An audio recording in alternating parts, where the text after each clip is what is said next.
Dixo, unha figura entrañable, e no meu caso, da miña familia, pois unha figura da casa. Por que che digo isto? Bueno, porque gracias a él, posiblemente, se non estivese ao carón familiar da casa de Vila de Quián, eu non estaría arestora falando así galego, no convencemento de que a lingua nosa é a que temos que guardar sempre como orgullo, non? El xa dunha maneira moi rotunda foi comigo realmente extraordinario. Non só me animou a seguir estudiando, senón que me iba dicindo dunha maneira indirecta, pero moi cariñosa, de que hai máis cousas que os libros e que as palabras que veñen nos libros, senón que ese compromiso con meus pais, coa miña familia, o entorno e o rural. Sempre el reivindicou ser da aldea, non? A humildade, que despois é unha cousa que vedes aquí nas súas fotografías. Nos momentos de festa, pois a súa extroversión levábame a dicir de que hai que aparentar corbata, traxe e ir ben vestido. E dicía, como van eles era outra fronteira, non? Os dos señoritos, os caciques de entón a máis de agora mesmo. Hai unha anécdota moi bonita que nun dos primeiros premios literarios que me deron a mí foi no Meigas e Trasgos de Sarrias, e díxome, quero ir contigo. El tiña un 850 e foi comigo, levoume, agardaba por el na golada e eu tiña 20 e poucos anos e vestía un pantalón vaqueiro, bueno, así unha cousa informal, además iba co orgullo de recoller un premio, non? O Meigas e Trasgos. E el díxome, bueno, hei de vir por aquí ás 4, pero quero te, ben sabes, ir ben vestido, como che teño dito, E cando chegou a golada, eu estaba co vaqueiriño, limpiño daquela maneira, e dixo, pero, ainda estás así? E horas, para marchar estás así? Dixe, no, pero vou así. Como vas ir así? Joder, non tens unha chaqueta algo distinto? Foi comigo mallándome, pim, hasta lá, non? Bueno, pois chegamos a la Sarria e as cousas foron diferentes, non? Deuse conta que para poder pasar era, chamase, a Unión, que é como un pequeno bosque ecolóxico moi bonito no medio da vida, que ainda existe hoxe, pois había que ter unha tarxeta de invitación e pasámoslo mal para que poida entrar comigo, non? E xa dentro fomos marxinados, ela máis eu, e máis a miña compañeira, para os que recollían o premio, sería a última do acto. Entón había esa solemnidade que el pedía nos traxes, pero o comportamento coas persoas que eran os protagonistas, como neste caso nós, pois fomos atendidos na última para recoller simplemente un carabel de máis 7.000 pesetas que eran daquele premio.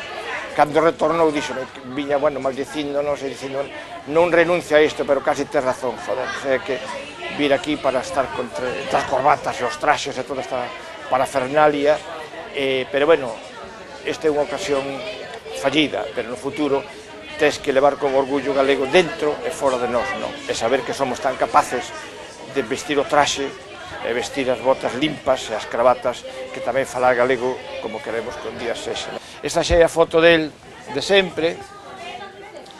Como ves, xente moza, noviña, naquele tempo, e cando estaba na emigración, véselle feliz, rotundamente triunfador e vitalista, porque acababa de facer a probatura de que o teatro galego tiña o seu éxito grande, enorme, na emigración, non?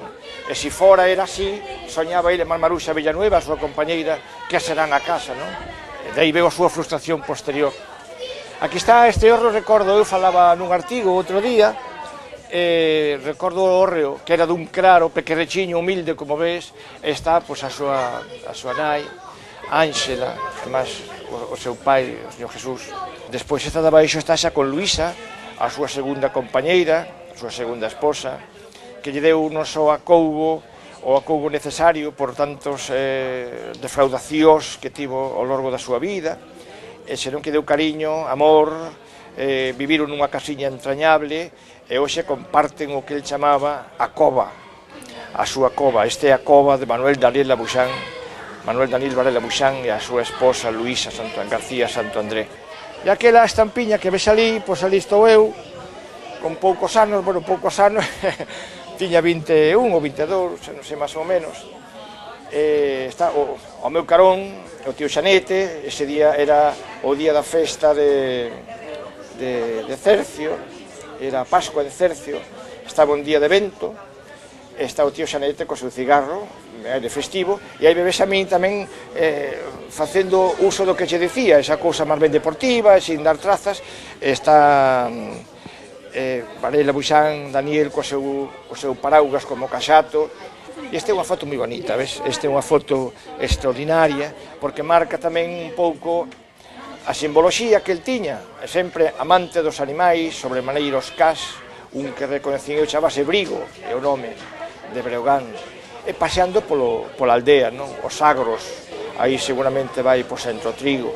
Meteuse, acolleuse para sobrevivir en Cercio. E neses anos, bueno, pois eran os anos difíciles, eran os anos da posguerra, ese franquismo duro, de persecución aínda dos nosos mártires do monte, que son os fuxidos. Entón, nese tempo de persecución, el sufriu tamén unha persecución de silencio a sobremaneira, de casi desprecio, separación, non? Foi ben recibido por os seus paisanos que foron amigos, pero o medo e outras circunstancias leváronos a arredarse del.